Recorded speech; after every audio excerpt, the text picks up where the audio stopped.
तो आज हमारी इस दिव्य सत्संग में पूज्य महाराज जी बालकनाथ जी पधारे हैं, तो व्यासपीठ आपका हार्दिक हार्दिक अभिनंदन करती है। विश्वेश्वर रूपम जगदीश्वर रूपम धर्मर के यूपम यतिवर के भूपम संसारे सारम त्रेतार्प्य हारम श्रीमस्तनाथम सत्यम नमामि। बोलिए मर्यादा पुरुषोत्तम भगवान श्री रामचंद्र की जय हो। बोलिए योगीराज भगवान श्री कृष्ण की जय हो। बोलिए महायोगी गुरु गोरक्षनाथ जी महाराज की जय हो। बोलिए भरथरी बाबा की जय हो। बोलिए आप सब भक्तों की जय हो। आज परम सौभाग्य का मेरे लिए ये अवसर है कि आज इस पावन पुनीत इस कथा के जहाँ पर श्री व्यास जी स्वयं विराजमान हैं, आपकी वाणी से मुझे भी आज स्नान करने का अवसर मिला है। और ये सत्य है कि जहाँ जहाँ जिस स्थान पर कथा होती है वहाँ उस स्थान पर हमारी उपस्थिति और हमारी उपस्थिति के साथ में जो कथा के स्वर हमारे कानों के अंदर गूंजते हैं, चाहे भले ही हमारा ध्यान उस ओर न हो, लेकिन वो वाणी जब हमारी आत्मा को छूती है तो आत्मा का स्नान, शरीर का स्नान हम जल से करते हैं। हम तीर्थों पर जाकर स्नान कर कर, गंगा मैया का तट हो, चाहे यमुना का तट हो, चाहे सरस्वती मैया का तट हो, वह हम साक्षात रूप से स्नान करते हैं। लेकिन आत्मा अगर कहीं स्नान करती है तो ऐसी कथा के अवसरों पर, ऐसी कथा के दिव्य श्लोकों के माध्यम से जो ज्ञान का प्रसार हमारी आत्मा को मिलता है, तो आत्मा का स्नान ऐसे स्थानों से होता है। आज सौभाग्य का दिन है। श्री संतोष सागर जी महाराज के दिव्य श्रीमुख से हमें कथा सुनने का सौभाग्य मिला है। और यह भी सत्य कि जो जिस प्रकार से हमारे सनातन धर्म की यात्रा को, हमारे सनातन धर्म के प्रचार प्रसार को स्थान स्थान पर जाकर कथा के माध्यम से हमारे समाज को, हमारे मानव जीवन को कल्याण के इस कार्य में आगे बढ़कर काम करते हैं, या इस कार्य के लिए निरंतर इसी को अपना जीवन का ध्येय और कर्म मानकर इस यात्रा को आगे बढ़ाते हैं, वह सभी महानुभाव, वह सभी हमारे व्यासपीठ पर विराजे हम सबको भगवान के साक्षात स्वरूप के दर्शन जो हमें करवाते हैं वाणी के माध्यम से, ये सत्य कि वो भगवान के ही स्वरूप आकर इस धरा पर, भगवान अपने ही स्वरूप में आकर और अपने विचारों को उनके माध्यम से जनता जनार्दन के सम्मुख रखते हैं। तो मैं उसी भाव से महाराज जी श्री संतोष सागर जी को प्रणाम करता हूं। और ये मेरे मन का भाव है कि आप में साक्षात रूप से भगवान विराजमान है इस समय, और भगवान के भाव को, भगवान के कल्याण के आशीर्वाद को आपके माध्यम से हम सब लोग प्राप्त कर रहे हैं। मैं देख रहा था, जब मैंने कार्ड पढ़ा, कार्ड के पीछे का पृष्ठ मैंने देखा, तो लगातार 2 अप्रैल से लेकर और 25 फरवरी 2023, जिसमें कहीं भी एक कथा के बाद में दूसरी कथा के शुरुआत के समय के बीच में 2 दिन से अधिक का समय नहीं है। निरंतर जहां तक संभव हो सके वहां तक जा जाकर धर्म जागरण करना और मानव जीव को कल्याण के भाव के प्रति, कल्याण के उद्देश्य के प्रति अपने कर्मों को कर्मों के ज्ञान के प्रति उनको जागृत करना, ऐसा उद्देश्य हमें बिरला ही कहीं देखने को मिलता है, जो हमारे बीच में आज विराजमान श्री संतोष सागर जी महाराज के द्वारा हम सबको प्राप्त हो रहा है। ये बहुत ही उच्च कोटि का विचार है इनका। किस विचार के माध्यम से, जिस प्रकार से माला के अंदर फूल पिरोए जाते हैं, आपकी यात्रा के माध्यम से पूरे समाज को जोड़कर, पूरे समाज को एक उद्देश्य के साथ में कर्म के पथ पर आगे बढ़ाना जो आपका उद्देश्य है, ये अभिनंदनीय है। और मैं तो यही आपसे प्रार्थना करता हूं कि आपके माध्यम से निरंतर हमारे देश की अखंडता और एकजुटता में आपके परिश्रम से, आपके इस यात्रा से निश्चित रूप से हमें सकारात्मक परिणाम आने वाले भविष्य में मिलेंगे। मैं साथ ही साथ ये भी कहना चाहूँगा, हमारे बीच में ज्ञानदेव जी विराजमान हैं, इनका भी बहुत बड़ा अध्ययन धर्म जागरण के प्रति रहा है। इन्होंने भी अपने जीवन को धर्म को ग्रहण कर कर और धर्म को आगे प्रसाद के रूप में वितरण करने के भाव से पूरे जीवन को लगाया है। भगवान की भक्ति में, भगवान विशेषकर भगवान राम की भक्ति में विलीन है। और मैं यहाँ बैठे सभी भक्तजनों से ये कहना चाहता हूँ कि जिस प्रकार से महाराज जी निकले हैं इस यात्रा को लेकर, और इस यात्रा का फल भी प्राप्त होता है, उस फल के बारे में ही मैं आप सबको बताना चाहता हूं कि अभी अपने वर्तमान समय में हम सबको फल प्राप्त हुआ है। ऐसे ही हमारे संत महापुरुष एक उद्देश्य को लेकर, एक संकल्प को लेकर बाहर निकले, आगे बढ़े, पूरे देश के अंदर अपितु पूरे विश्व के अंदर उस यात्रा को लेकर, उस उद्देश्य को लेकर हम सब लोग मिलकर आगे बढ़े। एक एक व्यक्ति, एक एक जनमानस उनके इस भक्ति भाव के साथ में जुड़ा। यात्रा भले ही लंबी रही हो, भले ही उसमें बहुत समय लगा हो, भले ही उतार चढ़ाव हमने देखे हों, लेकिन हम सब सौभाग्यशाली हैं कि आज इस धरा पर भगवान ने हमें मनुष्य बनाकर, इस समय पर हमें इस मनुष्य रूपी जीव का चोला हमें भगवान ने देकर भेजा है, इस आत्मा को भेजा है। और हमारे ही सम्मुख इतने समय से लगी इस यात्रा को, जो यात्रा का पूर्णतः है, जिसका एक फल प्राप्त होने का समय आया, तो उस समय हम सब लोग यहाँ पर उपस्थित हैं और भगवान श्री राम का मंदिर बनना प्रारंभ हुआ। ये उसी यात्रा का परिणाम है।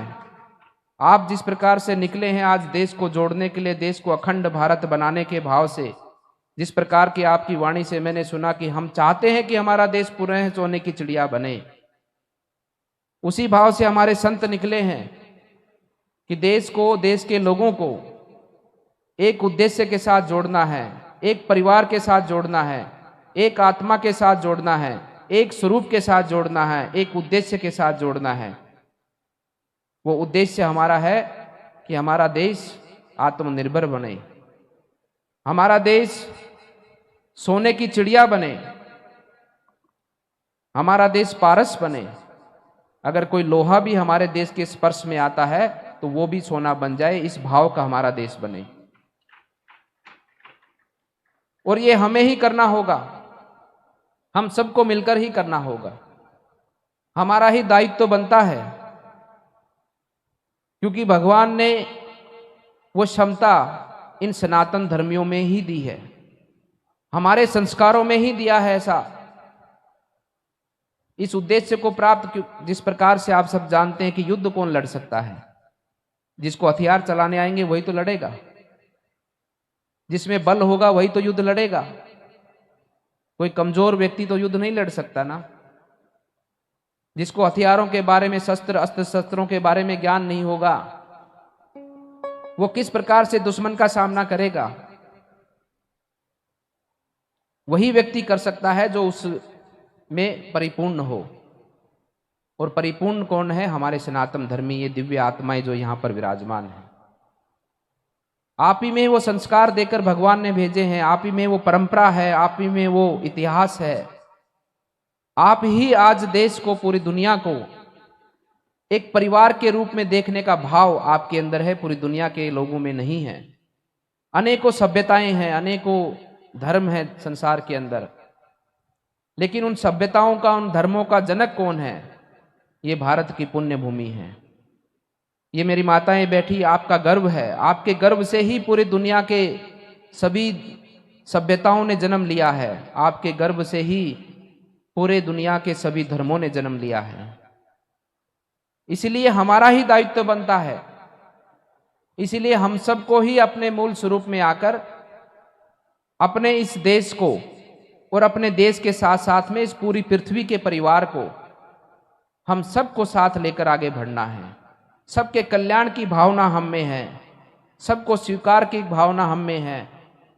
हम किसी का भी अनादर नहीं चाहते, चाहे वो किसी भी धर्म के मानने वाला क्यों ना हो। हमारे महान ऋषि मुनि की परंपरा ने कितना ही बड़ा दैत्य क्यों ना हो, लेकिन उसको भी एक बार के समय में उसको भी ज्ञान देकर और उसके भी मन और बुद्धि को स्वच्छ करने का भाव हम सब ने पहले वो किया है। उसके बाद में अगर कहीं जाकर वो नहीं मानता है तो फिर उसकी वाणी में ही उसको समझाने का काम किया है। उसके जैसा भाव वो रखता है उसी भाव में उसको दंड देने का काम भी किया है।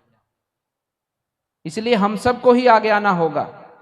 आज जिस प्रकार की अशांति पूरे विश्व भर में है, आज जिस प्रकार से पूरे विश्व भर में जिस प्रकार से वर्षों की लड़ाई है, जिस प्रकार से मेरा क्या, मेरा कितना हो सकता है, मैं कितना कब्जा कर सकता हूं, मैं कितना कमा सकता हूं, ये भावना अगर विश्व भर में तोड़नी है तो हम भारतवासी ही तोड़ पाएंगे। इस भाव से हम सबको अपने देश को आगे बढ़ाना है। ये कोई राजनीतिक मंच नहीं है, लेकिन मुझे कहने में कोई संकोच नहीं है। मैं यहां पर विराजमान हूं एक सांसद के स्वरूप में नहीं, मैं एक संत के स्वरूप में हूं, मैं एक आप जैसा भक्त के स्वरूप में हूं। इसलिए मैं कहना चाहता हूं, जो आज हमारे देश के माननीय प्रधानमंत्री जी ने एक उद्देश्य पूरे देश के लोगों को दिया है, एक संकल्प, एक सपना पूरे देश को दिखाया है, उसके साथ हम सबको जुड़ना चाहिए। वो कोई पार्टी, कोई संगठन का उद्देश्य नहीं है, वो हमारे राष्ट्र का उद्देश्य है, हमारे कर्तव्यों का, हमारा कर्म का भाव है। इसलिए हम सबको उन उद्देश्यों के साथ जुड़ना चाहिए। मेरा भारत आत्मनिर्भर भारत बने, मेरा भारत दुनिया का सक्षम, सबसे समृद्ध भारत बने। मेरे भारत के अंदर किसी को भी स्वास्थ्य का अभाव ना हो, किसी को भी मकान का अभाव ना हो, किसी को भी रसोई गैस चूल्हे का अभाव ना हो, किसी को भी शिक्षा का अभाव ना हो। हर व्यक्ति को सम्मान के साथ में उसके जीवन यापन करने की सुविधा हमारे भारत में मिले। हर परिवार को उसको 2 वक्त का सुखमय अन्न मिले, उसको खाने को किसी के प्रकार से, किसी भी स्वरूप में किसी के सामने हाथ न फैलाना पड़े। उसको स्वास्थ्य की आवश्यकता हो तो उसको स्वास्थ्य मिले। हर हमारा युवा पढ़ लिख कर इस प्रकार से तैयार हो कि वो अपने देश को अपने हाथों से उठाकर आगे बढ़ाने में सक्षम हो। इसलिए हम सबको मेहनत करनी होगी, हम सबको परिश्रम करना होगा, पुरुषार्थ करना होगा। आज हम चिंता करते हैं अपने घर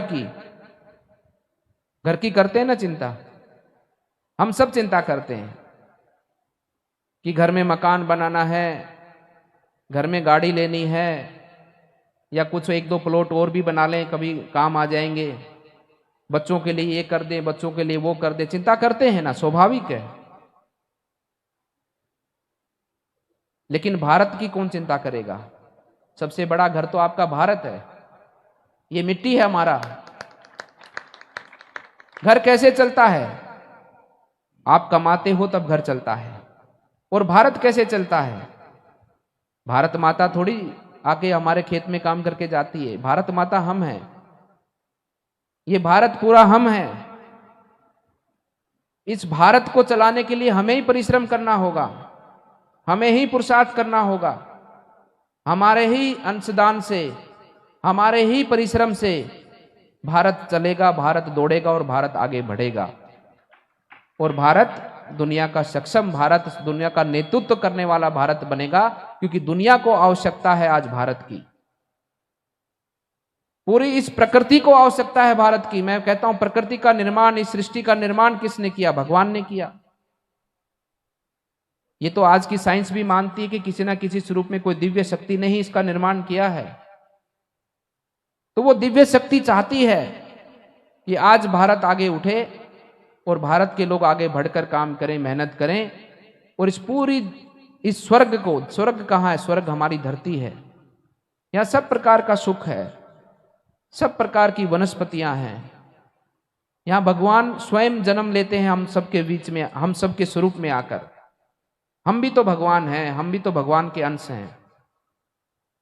हम स्वयं अपने आप को पहचानेंगे, भगवान का अंश मानेंगे और इस कर्तव्य भाव से हम काम करेंगे तो निश्चित रूप से हम सबको परिणाम देखने को मिलेंगे। और इस संसार को एक माला के स्वरूप में पिरोकर सब प्रकार के फूल होंगे, सब प्रकार की खुशबू होगी, सब प्रकार के रंग होंगे और पूरा संसार, पूरी प्रकृति को हम सब लोग मिलकर साथ आगे बढ़ाएंगे। ऐसा कोई कर सकता है तो हमारी ये भारत भूमि के आप सब वासी कर सकते हैं। इसलिए सबसे पहले हमें स्वयं को सक्षम होना पड़ेगा। इसीलिए माननीय प्रधानमंत्री जी ने कहा है कि हम सक्षम बने, हम परिश्रम करें, हम पुरुषार्थ करें, हम मेहनत करें। हो सकता है कि इन 75 वर्षों के आजादी के इस कालखंड में हमारी कुछ ऐसी आदतें रही हों जो आज हमें छोड़ने में कठिनाइयां महसूस हो रही हों, लेकिन जिस प्रकार से बुरी आदतें छोड़ने के लिए हम समाज में अपने भाई बंधुओं को, अपने रिश्तेदारों को, अपने बच्चों को प्रेरित करते हैं, ठीक उसी प्रकार से हमें अपने आप को, स्वयं को भी प्रेरित करना होगा कि हमें ये बुरी आदतें छोड़नी है। हमें मूल स्वरूप में आकर अपने राष्ट्र की भक्ति के अंदर हम हमारा क्या योगदान कर सकते हैं, उस भाव से हमको काम करना है। जो भी हमारी सरकार की व्यवस्थाएं हैं, जो भी हमारे कानून हैं, जिस प्रकार से हम सबको एक नियमित रूप से हमें जीवन जीना होता है, उस स्वरूप में हम सबको ढलना होगा। तभी जाकर हमारे शहीदों का सपना हम साकार कर पाएंगे। आप ठीक इस विषय को उसी प्रकार से सोचें। मैं थोड़ा सा पीछे लेके जाना चाहूंगा कि जिस प्रकार से हमारे शहीदों ने कितनी वेदनाएं सही थी।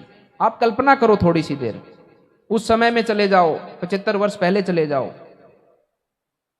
भगत सिंह को याद करो, सुभाष चंद्र बोस को याद करो, चंद्रशेखर आजाद को याद करो, महाराणा प्रताप को याद करो, छत्रपति शिवाजी को याद करो, लक्ष्मीबाई को याद करो, और थोड़ा सा आंख मीचकर सोचो कि उन लोगों ने कितना कष्ट सहा होगा, कितनी वेदनाएं सही थी, कितने अत्याचार सहे थे। तब जाकर हमें आजादी मिली है। क्या उन्होंने ये सोचा था कि मेरे लड़ाई लड़ने से मेरा भारत आजाद होने के बाद में मैं फिर से कभी राजा बनूंगा? ये सोचकर लड़ाई लड़ी थी? या ये सोचकर लड़ाई लड़ी थी कि भारत आजाद होने के बाद में मैं कोई सांसद, विधायक, कोई मुख्यमंत्री, कोई प्रधानमंत्री बनूंगा, इसलिए मैं लड़ रहा हूं? ऐसा तो नहीं सोचा ना। सर पे कफन बांध कर निकले थे। अपने क्रियाक्रम जो एक व्यक्ति की मृत्यु के बाद में होता है, उसको पूर्ण कर कर निकले थे आगे। वो मर कर निकले थे, अपनी भूमि के लिए मर कर निकले थे, और ये सोचकर निकले थे कि मेरे मरने से मेरा भारत आजाद होगा और मेरे आने वाली पीढ़ी भारत में आजादी से सांस लेगी। इस भाव से वो अपनी जान को हथेली पर लेकर निकले थे। हम सब के लिए निकले थे, वो हमारे लिए निकले थे। अपने आप को खपाकर अपने आने वाली पीढ़ी स्वतंत्रता से, स्वतंत्र भाव से काम करे, स्वतंत्र भाव से अपना जीवन जीवे, अपने अधिकारों के साथ अपना जीवन जीवे, इस भाव से उन्होंने इस आजादी को, लड़ाई को लड़ा था। आज हम देखते हैं कि उनका परिणाम है कि आज हम अपने स्वतंत्र स्वरूप से अपना जीवन जीते हैं, स्वतंत्र स्वरूप से अपनी वाणी से, अपने मन से, अपने विचार से काम करते हैं। कोई भी हमें किसी प्रकार से रोक टोक की बात नहीं करता, नियमों में रहकर। अगर समाज के अनित का कार्य करते तो समाज टोकता है, रोकता है। कानून को तोड़ेंगे तो कानून रोकता है, टोकता है। लेकिन जो समाज के हित में होता है, जो अच्छे विचार होते हैं, अच्छे कर्म होते हैं, अच्छा भाव रहता है, तो उसको कोई भी किसी प्रकार से कोई उसको बाधा नहीं उत्पन्न करता। तो उन्होंने हमारे लिए कुर्बानियां दी, तब जाकर हम सब आजादी की इस हवा में सांस ले रहे हैं। इसलिए हम सबको इसी भाव के अंदर, हम सबको तो थोड़ा थोड़ा मेहनत ही करना है। उनकी तरह हम भी मेहनत करें। हो सकता है कि हमें कठिनाइयों का सामना करना पड़े, थोड़े बहुत हमें कष्ट होंगे, लेकिन जो आज हम सोचते हैं कि आज जिस प्रकार से अपने अपने बच्चों का उज्जवल भविष्य के बारे में हम चिंता करते हैं, तो हमारे कष्ट से आने वाला भविष्य हमारे बच्चों का उज्जवल होगा। इस भाव से हम सबको परिश्रम करना होगा।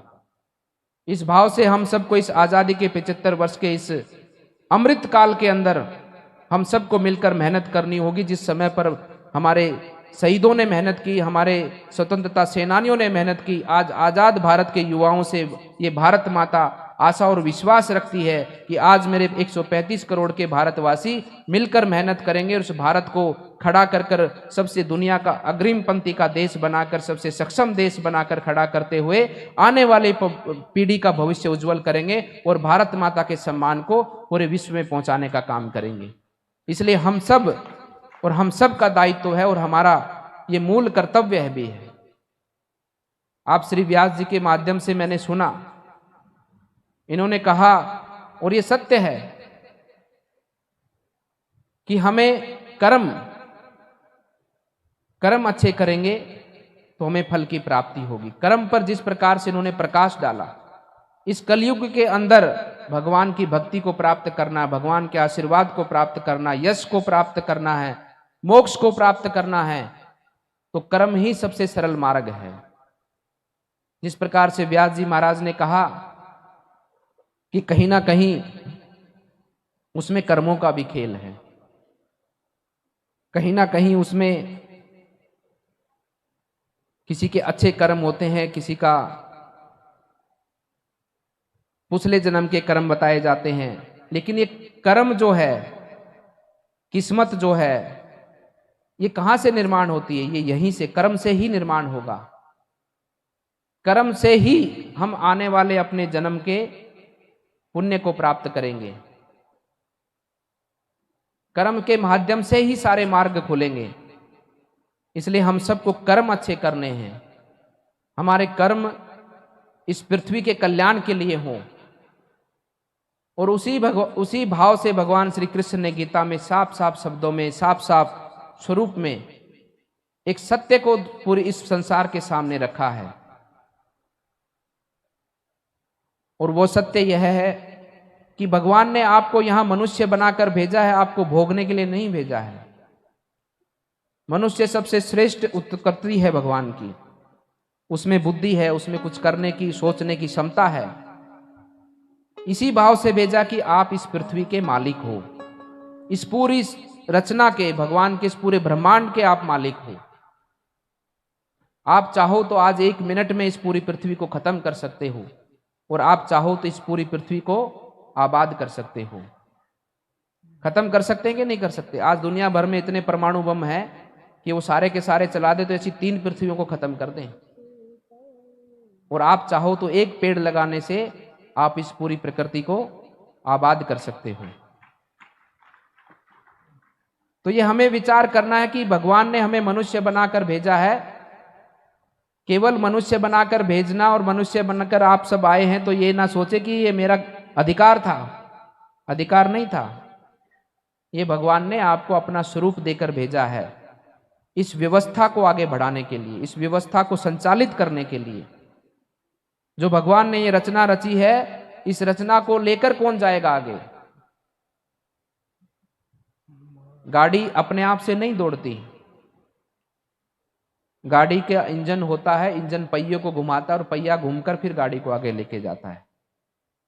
तो भगवान ने जो ये रचना रची है, भगवान ने आपके अंदर इंजन दिया है, आत्मा दी है, वो भगवान है।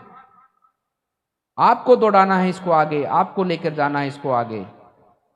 आप ही इसके ड्राइवर हैं, आप ही इसके इंजन हैं, आप ही इसके पहिया हैं। इस भाव से हम सबको काम करना है और अपने कर्तव्य बोध का ज्ञान करते हुए कि हम मनुष्य बनकर इस धरा पर आए हैं, तो भगवान ने किस उद्देश्य के साथ में हमें मनुष्य बनाया है।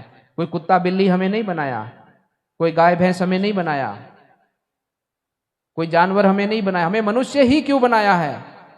इस सत्य को अगर व्यक्ति जान लेगा तो वो अपने कर्म के प्रति निष्ठावान रहेगा, अपने कर्तव्य भाव के प्रति निष्ठावान रहेगा। वो निरंतर इस प्रकृति के उत्थान के लिए काम करेगा, समाज के लिए काम करेगा, और निरंतर उस भाव से काम करेगा कि जिस प्रकार से व्यास जी महाराज ने कहा है कि मैं पहले भी था और वर्तमान में हूं और भविष्य में रहूंगा। अगर हम इस कल्पना को विचार कर कर काम करेंगे कि मैं पूर्व में भी था और आज वर्तमान में भी हूं और भविष्य में भी रहूंगा, तो हम उस प्रकार की रचना को तैयार करेंगे, उस प्रकार के वातावरण को तैयार करेंगे, उस प्रकार के समाज को तैयार करेंगे जहां पर अच्छाई हो, जहां पर ईमानदारी हो, जहां पर सद्भाव हो, जहां पर करुणा हो, जहां पर प्रेम हो। उस प्रकार के समाज का निर्माण करेंगे। हम बातें तो बहुत करते हैं कि आजकल बच्चे ये करते हैं, बच्चे वो करते हैं, आज वो हो गया, आज ये हो गया, लेकिन खुद पर विचार नहीं करते। हम इतने लोभी हो चुके हैं, जिस प्रकार से आसमान से कोई बूंद गिरती है, पानी की बूंद, अगर वो पानी की बूंद आसमान से गिरते गिरते ये विचार कर ले कि तू तो इस समुद्र में गिरने के बाद में तेरा तो अस्तित्व ही खत्म हो जाएगा, तेरा तो अस्तित्व ही नहीं रहेगा, तू तो मर जाएगी, खत्म हो जाएगी। और एक पल में अगर वो बूंद ये विचार कर ले कि मैं तो इस समुद्र में गिरने के बाद खुद सागर हो जाऊंगा, तो उसका परिणाम देखो आप क्या है। तो ये सागर है, इस सागर में हमें गिरना होगा, इसमें आपका अस्तित्व खत्म नहीं होगा, आपका अस्तित्व बनेगा, आपके आने वाली पीढ़ी बनेगी, आपके आने वाली पीढ़ी विद्वान होगी, और ये भगवान की रचना अनवरत इसी प्रकार से फल फूल कर आगे बढ़ेगी।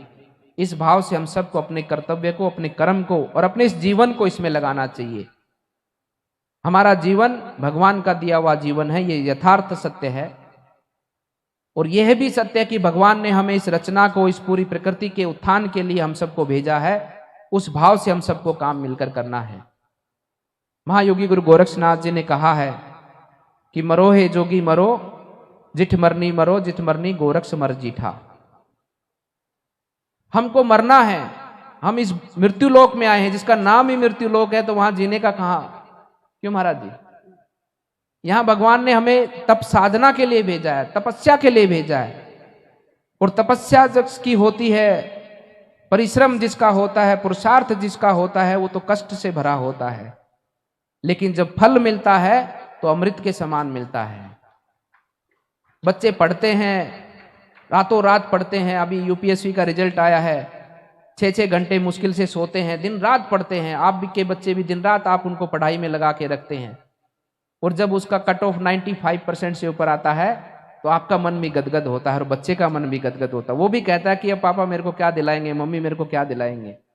तो वो फल की जो प्राप्ति की भावना हम सब में बननी चाहिए। इसके लिए हम सबको परिश्रम करना होगा, और परिश्रम करेंगे तो हमारे आने वाली पीढ़ी और हमारा भारत, जिस प्रकार से महाराज जी ने कहा कि सोने की चिड़िया निश्चित रूप से बनेगी, निश्चित रूप से हम अपने भारत को आगे बढ़ाएंगे। इस कथा में महाराज जी ने कहा कि युवा पीढ़ी का हम जन जागरण के भाव से निकले हैं। महाराज जी के उद्देश्य लेकर निकले हैं, एक सुई और धागा लेकर निकले हैं आप सबको पिरोने के लिए। मैं तो बहुत प्रभावित हुआ महाराज जी के इस पूरे कार्यक्रम को देखकर कि किस प्रकार से धर्म जागरण की यात्रा को लेकर आगे बढ़े हैं, और किस प्रकार से हमारे भारत के लोगों का जन जागरण कर कर सबको एक परिवार के साथ रूप में मानकर, सबको एक आत्मा का स्वरूप मानकर, सबको जोड़कर भारत माता के कल्याण के लिए, भारत माता के उत्थान के लिए आपका जो इस यात्रा चली है, ये भी एक प्रकार के राष्ट्रभक्त हैं। ये भी एक प्रकार के सेना की तरह जो हमारे सैनिक होते हैं, जिस प्रकार से हमारे स्वतंत्रता सेनानी थे, ये उस प्रकार से लेकर भाव को, इस ध्वजा को लेकर आगे बढ़े हैं। इसलिए हम सबको काम करना है, हम सबको मिलकर मेहनत करनी है। अंत में मैं यही कहना चाहूंगा कि स्वामी जी ने कहा युवाओं को, तो मैं यहां देख रहा हूं कुछ बहनें तो यहां पर आई हैं, लेकिन आप सबको मैं कहता हूं अपने बच्चों को, चाहे उनको 1 घंटे के लिए लेकर आना हो, लेकिन कथा में लेकर जरूर आइएगा।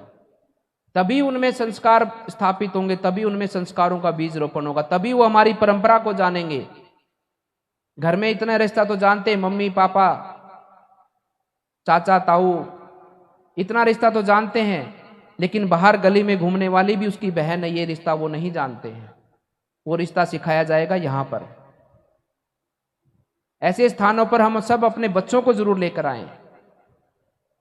आज संस्कारों का अभाव जिस प्रकार से समाज में है उसकी चर्चा हम सब लोग करते हैं, लेकिन उसके लिए एक परिश्रम क्या कर रहे हैं, हम काम क्या कर रहे हैं, उसके लिए भी हमें चिंता करनी होगी। कथा के अंदर आएंगे, कथा के अंदर शुद्ध विचार मिलेंगे, एक भक्ति भाव मिलेगा, एक दूसरे के आदर करने का, सम्मान का भाव मिलेगा, उस परंपरा को सीखेंगे, तभी तो हमारा नाम आगे बढ़ेगा, तभी तो हमारा वंश आगे बढ़ेगा, तभी तो हम जान पाएंगे कि हमारा अस्तित्व रहेगा, अन्यथा तो हमारा अस्तित्व समाप्त हो जाएगा। इसलिए हमारा अस्तित्व आपके जिंदा रहने से ही नहीं है, आप आगे भी रहोगे, हजारों वर्ष बाद भी रहोगे। इस प्रकार की कल्पना को हमें काम करना, इस प्रकार के विचार को काम करना है। इसलिए अपने युवा पीढ़ी को जरूर लेकर यहाँ पर पहुँचना है, मेरा आपसे निवेदन है। और ये सागर है, इस सागर में डूब जाना है, इस भक्ति भाव में डूब जाना है और महाराज जी के बताए हुए मार्ग पर हम सबको मिलकर चलना है, ताकि हमारा सनातन, हमारा राष्ट्र हम सब मिलकर आगे बढ़ाएं और इस पूरी प्रकृति का कल्याण हमारे द्वारा आगे बढ़कर काम वो आगे बढ़े। आप सबका मैं अभिनंदन करता हूं, विशेष तौर पर महाराज जी का जो सनातन धर्म यात्रा लेकर निकले हैं। मेरा पूरा भाव और मेरा एक तरह से आपके प्रति जो कृतज्ञता का भाव है वो निरंतर भगवान से मैं यही प्रार्थना अपनी आत्मा से करता हूं कि आप अपने उद्देश्य में और भारत के इस 135 करोड़ के जनमानस को एक माला के स्वरूप में पिरोने में निश्चित रूप से आप सफल होंगे। आप सबका मैं पुनः अभिनंदन करता हूं, महाराज जी को प्रणाम करते हुए अपनी वाणी को विराम देता हूं। ओम शांति शांति ओम। कबीरा या मन मलिन है, धोए न छूटे रंग, कह छूटे हरि नाम सो, खे गुरुअन के संग। तो आज महंत बालकनाथ जी से संपूर्ण सारगर्भित हमें उद्बोधन प्राप्त हुआ। घर परिवार को सुधारने की बात हुई, प्रकृति की बात हुई, देश को आगे ले जाने की बात आपके द्वारा आज हमें सुनने को मिली। महाराज जी का आज एक महंत के रूप में, एक महात्मा के रूप में, संत के रूप में आज हमें दर्शन यहाँ प्राप्त हुए हैं। लेकिन जब महात्मा जी संसद में होते हैं तो निश्चित रूप से अलवर के हित में सबसे ज्यादा सवाल यदि किसी ने पूछे हैं आज तक तो हमारे महंत बालकनाथ जी हैं। आपका आशीर्वाद अलवर को इसी प्रकार मिलता रहे।